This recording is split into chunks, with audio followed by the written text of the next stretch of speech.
आज भैया बहनों हम क्लास 11 कक्षा 11 विषय मैथ है आपका, उसका वीडियो तैयार कर रहे हैं।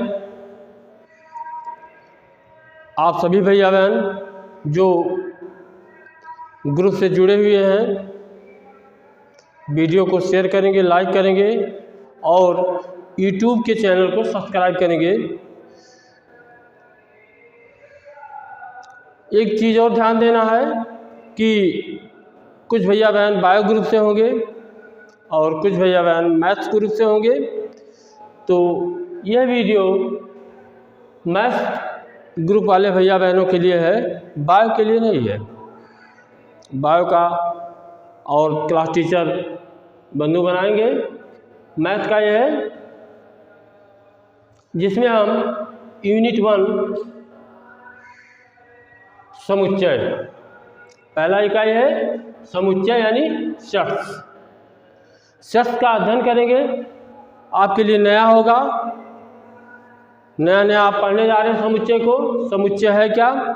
समुच्चय शब्द से ही आपको पता होगा, समुच्चय का मतलब किसी चीज़ को इकट्ठा करना, कुछ वस्तुओं को इकट्ठा करना या कुछ व्यक्तियों को इकट्ठा करना, कुछ संख्याओं को इकट्ठा करना, ये समुच्चय है। लेकिन स्पष्ट रूप से यहाँ लिखा है सुस्पष्ट एवं सुपरिभाषित वस्तुओं के संग्रह को समुच्चय कहते हैं। सुस्पष्ट बहुत ही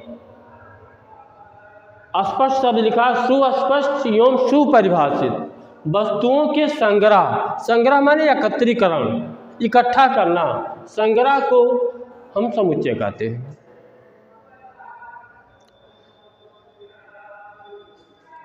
मतलब ये हो गया सुस्पष्ट, जो क्लियर हो कि ये वस्तु है। सुपरिभाषित, जिसके बारे में हम बता सकते हो, जिसके बारे में हम बता सकते हो, उसके बारे में डिफिनेशन हम दे सकते हो। उन्हीं वस्तुओं को इकट्ठा करना, एकत्रीकरण करना, संग्रह करना। अब हम जानते हैं, हम का मतलब पूरा समाज अर्थात विद्यार्थी से ले लीजिए।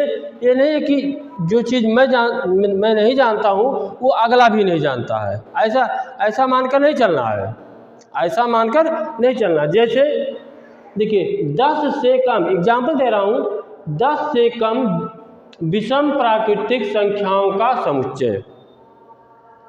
अब हो सकता है ये हम ना जानते हो, 10 से कम विषम प्राकृतिक संख्याओं का समुच्चय, ये हो सकता है कि हम ना जानते हो, लेकिन अगला जानता है। तो इसका मतलब हुआ सुपरिभाषित, यानी हम सभी जानते हो। कोई ज़रूरी नहीं कि हम यदि नहीं जानते हैं तो बगल वाला भी ना जानता हो।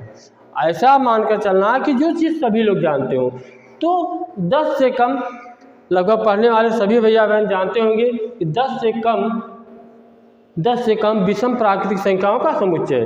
तो 1 से 10 तक की संख्या सबको पता है। फिर 10 से कम विषम प्राकृतिक संख्या 1, 3, 5, 7, 9।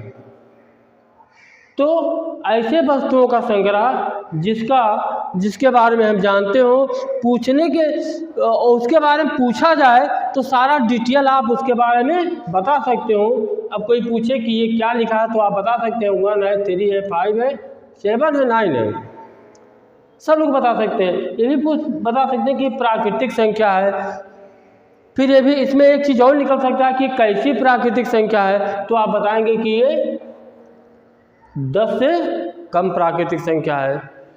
उसी प्रकार से समीकरण x² - 5x + 6, ये द्विघात समीकरण है। x² - 5x + 6 = 0, द्विघात समीकरण है के मूलों का समुच्चय। मूलों मतलब इसको हल करने पर x का जो वैल्यू आया होगा उसका समुच्चय। तो हल करने पर आप पिछली कक्षा में द्विघात समीकरण हल किए होंगे, उसी सिद्धांत से हल करेंगे तो इसका जो उत्तर आएगा 2 और 3 आएगा। 2 और 3 आएगा। तो इस प्रकार से यक्स का जो वैल्यू हो गया वही इसका मूल हो गया, तो मूलों का समुच्चय होगा 2, 3। अब थोड़ा सा और ध्यान देंगे समुच्चय के बारे में। सुस्पष्ट एवं सुपरिभाषित वस्तुओं के संग्रह को समुच्चय कहते हैं। आपको पता होगा जिसके बारे में हम जानते हो उसी को हम समुच्चय में रख सकते हैं। अब थोड़ा एक इंटरेस्टेड क्वेश्चन है, जैसे हम आपसे पूछ रहे हैं कि सींग वाले घोड़े का समुच्चय, सींग वाले घोड़े का समुच्चय। तो सींग वाले घोड़ा, ऐसा घोड़ा जिसके पास सींग हो, तो हम खोजेंगे तो कुछ भैया बहन कहेंगे कि हाँ हम देखे हैं आचार्य जी, कुछ कहेंगे हम नहीं देखे हैं। तो अब ये शिक्षक की दायित्व बनती है कि वास्तव में सींग वाला घोड़ा होता ही नहीं है, सींग वाला घोड़ा होता ही नहीं है। तो ऐसे वस्तुओं को हम समुच्चय में नहीं रख सकते जिसका अंत और आद कुछ ना पता हो, तो वस्तु को हम समुच्चय में नहीं रख सकते। जैसे सींग वाले घोड़े का समुच्चय, हम उसको समुच्चय में नहीं बैठा सकते। फिर आगे समुच्चय का प्रकार आएगा, समुच्चय का प्रकार kinds of sets, kinds of set समुच्चय का प्रकार, उसमें ये भी बताया जाएगा कि कौन कौन सा समुच्चय है, किसको किस में रखा जाता है। तो इसी प्रकार से भैया जी आज की वीडियो में इतना ही। केवल समुच्चय का डिफिनेशन याद करना, सुस्पष्ट एवं सुपरिभाषित वस्तुओं के संग्रह को समुच्चय कहते हैं। अब समुच्चय को किसको किसको समुच्चय में रखा जा सकता है, जैसे आप ये भी बता सकते हैं कि मेरे घर के परिवार का समुच्चय, मेरे घर के परिवार का समुच्चय। तो मेरे घर के परिवार का समुच्चय हो गया, आप जानते होंगे पापा होंगे, मम्मी होंगे, भाई होंगे, बहन होंगे, अंकल आंटी भी होंगे, हो सकता है दादा दादी भी हों। तो इस प्रकार से आप अपने घर के बारे में, घर के परिवार का समुच्चय लिख सकते हैं। एक चीज़ और आगे आपको बताया जाएगा, लेकिन फिर भी बता दे रहा हूँ, समुच्चय को लिखते समय, समुच्चय को लिखते समय डिटेल ये भी ध्यान देना है, मझले कोष्ठक में, मझले कोष्ठक में समुच्चय को लिखते हैं। समुच्चय के अंदर जो होते हैं ये 1, 3, 5, 7, 9 यहाँ तो लिखा है, या जो भी हो मझले ब्रैकेट के अंदर, उसे हम सदस्य कहते हैं, हिंदी में सदस्य कहते हैं अथवा अवयव कहते हैं। अंग्रेजी में एलिमेंट है, मेंबर है, बात समझ रहे हैं, एलिमेंट अथवा और मेंबर। सदस्य के अंग्रेजी मेंबर हो गया और एलिमेंट अवयव हो गया। तो जिससे समुच्चय बनता है उसको हम अवयव कहते हैं अथवा सदस्य कहते हैं। सदस्य लिखते समय ध्यान देना चाहिए, मझले ब्रैकेट में एक एक अवयव लिखने के पश्चात हम कॉमा अर्थात अर्धविराम का प्रयोग करते हैं। ये समुच्चय लिखने की विधा है, ये समुच्चय लिखने की विधा है कि समुच्चय लिखते समय मझले ब्रैकेट से प्रारंभ करते हैं और प्रत्येक अवयव को अर्धविराम लगा करके, कामा लगा करके दर्शाते हैं, फिर मझला ब्रैकेट क्लोज कर देते हैं, बंद कर देते हैं। ये समुच्चय लिखने का आगे भी बताया जाएगा, बता दे रहा हूँ थोड़ा बहुत। ये समुच्चय लिखने का सारणी विधि है, सारणी विधि से समुच्चय इस प्रकार से लिखते हैं। फिर ऐसे मान लीजिए, आपको एक एग्जाम्पल और दे रहा हूँ, यहाँ पर बोर्ड पे देखिए, इंग्लिश अल्फ़ाबेट, इंग्लिश अल्फ़ाबेट के वावेल्स का समुच्चय, इंग्लिश अल्फ़ाबेट के वावेल्स का समुच्चय। तो आपको पता होगा English alphabet A to Z यानी A से लेकर के Z तक कुल 26 लेटर होते हैं। उसमें वावेल्स जो है ओनली 5 लेटर, उसमें वावेल्स जो होते हैं ओनली 5 लेटर्स होते हैं, 5 अक्षर होते हैं।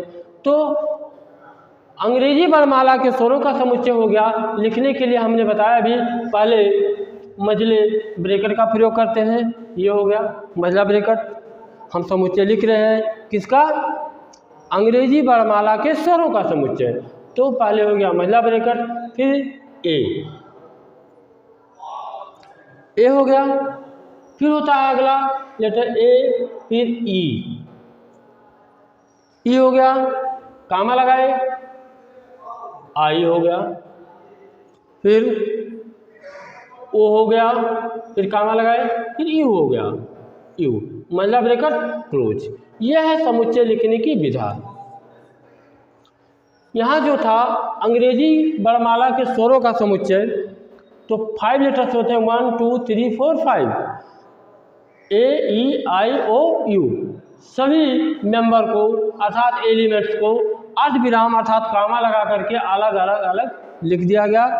ये हो गया अंग्रेजी वर्णमाला के स्वरों का समुच्चय सारणी विधि से। इसी प्रकार से आप देखेंगे, इसको फेयर कॉपी पर नोट करेंगे और एक्सरसाइज 1 यानी चैप्टर 1 बुक देखेंगे मैथ का, तो उसमें आपको मिलेगा। आज का वीडियो यहीं पर समाप्त हो रहा भैया बहन। वीडियो को शेयर और लाइक अवश्य करेंगे तथा यूट्यूब चैनल को सब्सक्राइब भी करेंगे। धन्यवाद।